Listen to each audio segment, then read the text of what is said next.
Highwing. Do you know that hippogriff?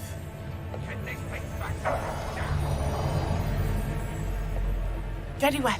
New plan. I get the evidence and you free that hippogriff. Agreed? This is our chance. Go!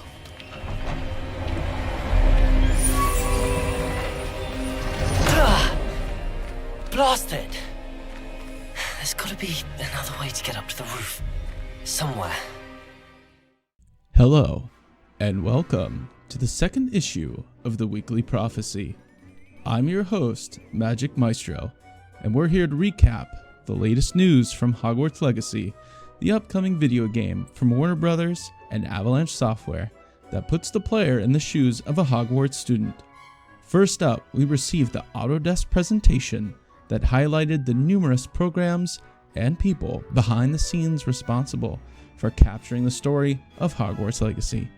There was a focus on the challenges faced by the motion capture team while team members were forced to remain isolated during the pandemic. Directors and animators had to view the performances remotely rather than next to the actors. In some ways, this is similar to Hollywood films where a director can get stuck next to the camera monitors called Video Village. That doesn't mean that they can't adequately direct or that the performances will be bad, but a lot more responsibility is placed on the actors. As you can see from this workflow chart, there's a lot of technology behind the game. It all starts with mocap, where actors' movements are recorded. The team used Vicon with Shogun technology to allow for the accurate capturing of performances down to finger movements. I'm guessing this will be very handy for capturing wand work. Handy, get it? Yeah. To capture the actors' faces, the team used Faceware. Motion Builder is an Autodesk software used for virtual cinematography, motion capture, and keyframe animation. The characters for the game were created in Maya, another Autodesk software that is used to create 3D assets. Other software was utilized to create the game, including ZBrush, a digital sculpting tool, Houdini, procedural 3D animation software, Speech Graphics, a facial animation tool, TeamCity, an automated build management tool, Perforce, a version control and collaboration software, Unreal Engine, a 3D computer graphics game engine, and many more. Some cool details I saw in the showcase is that characters can be outfitted with numerous clothing items. I'm not sure if there will be RPG elements tied to only cloaks or other wearable items, but there were options for hats, scarves, rings, gloves, masks, glasses, and more. One other really wizard thing that I saw was how facial animations could be strung together and that characters could have defaults for different expressions. It was especially useful for the team when they weren't all together in the studio. Making things feel consistent is much easier when everyone is working in the same office. We got to see a work in progress of the character creation screens. The first tab shows a number of presets, in case you just feel like getting on with the game. It also gives you a chance to see what's possible, but there weren't any wild options I could see from these presets. The next tab is Faceware. Players can choose their face shape and skin color. There are currently 3 glasses to choose from.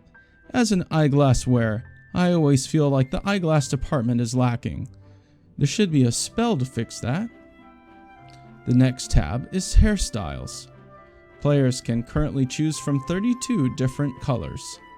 It would be cool if you could select an option to have changing hair color the way Tonks from the books does. The hairstyle showed off at least 20 styles to choose from. The next tab is Complexion. Players can choose how many freckles and moles they have.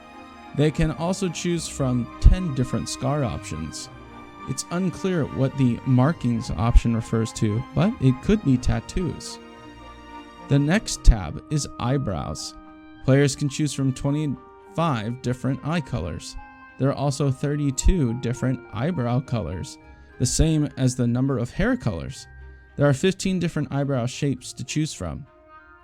There's one more tab that was skipped over, but it has the H for Hogwarts on it.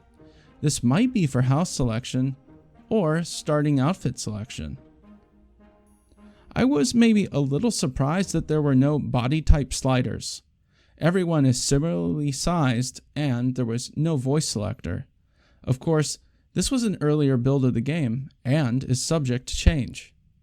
The team showed off all the different stages that went into the cinematic for rescuing Highwaying, the Hippogriff. All in all, it was a long video, but it wasn't targeted at general audiences. It was interesting to see all of the different tools that went into the creation of the game. Hopefully, walking animations can be fine-tuned before launch. With Back to Hogwarts Day on September 1st, we got a fly-through of all the different Hogwarts common rooms. First up is the Slytherin house. We have a nice fireplace to sit in front of, with snake motifs and a few house trophies on the mantle. Hopefully the skulls aren't any former students. That would be weird. I kind of want to know the story behind those skulls now.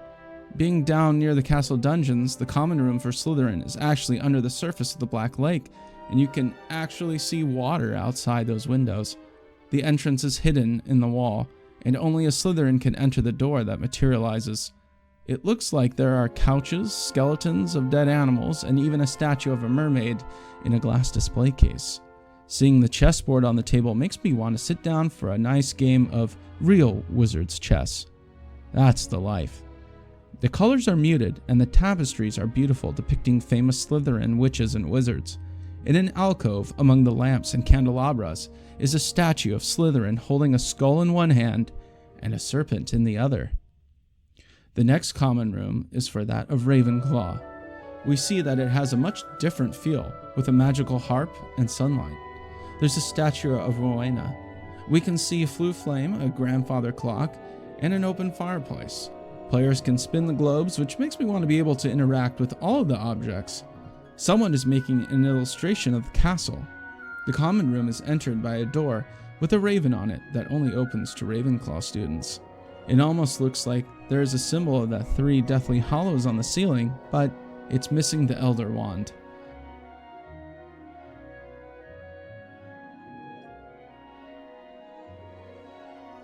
It looks like a beautiful spiral staircase may lead up to an observatory.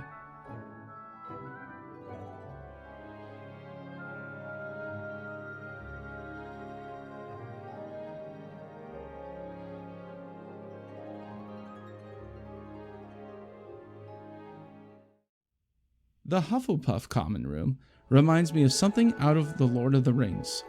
There are rounded archways, all sorts of plants, and round windows, kind of like a hobbit home. It looks like a student is making tea in the fireplace. There are some magical cactus dancing in a pot. Ivy hangs from the ceiling. The common room is entered by traveling near the kitchens. The door is behind a large barrel facade. This is definitely the coziest common room.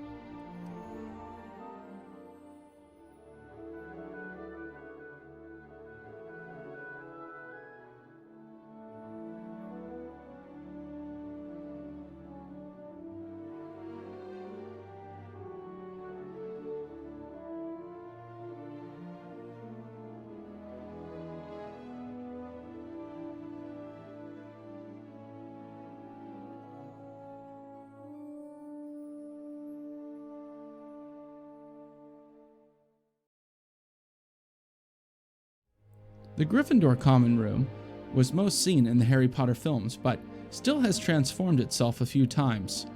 We can just say that the castle likes to rearrange things as it sees fit. The common room is filled with rugs, tapestries, paintings, and even an alcove for the plethora of Quidditch trophies. The stained glass window holds the Gryffindor motto, Forti Animo Estote, which Google says means, be of good courage. One might even run into Albus Dumbledore here. To enter the common room, players make their way through a tunnel behind the painting of the Fat Lady. It looks like each of the common rooms has a chest to stash your belongings. Rather than having a bunch of greenery, the trees and plants are sewn into the tapestries hanging from the walls. It still feels like home away from home.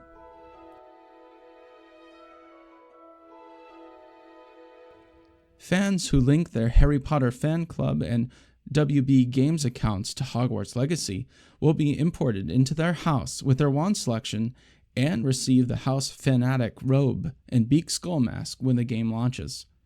That wraps it up for last week. Thanks for joining me. I hope I don't have to put a charm on you to hit that like button and subscribe to the channel. I can't wait to see and learn more about the game between now and launch. I hope you will join me again. Take care and have a magical day. Wizard out.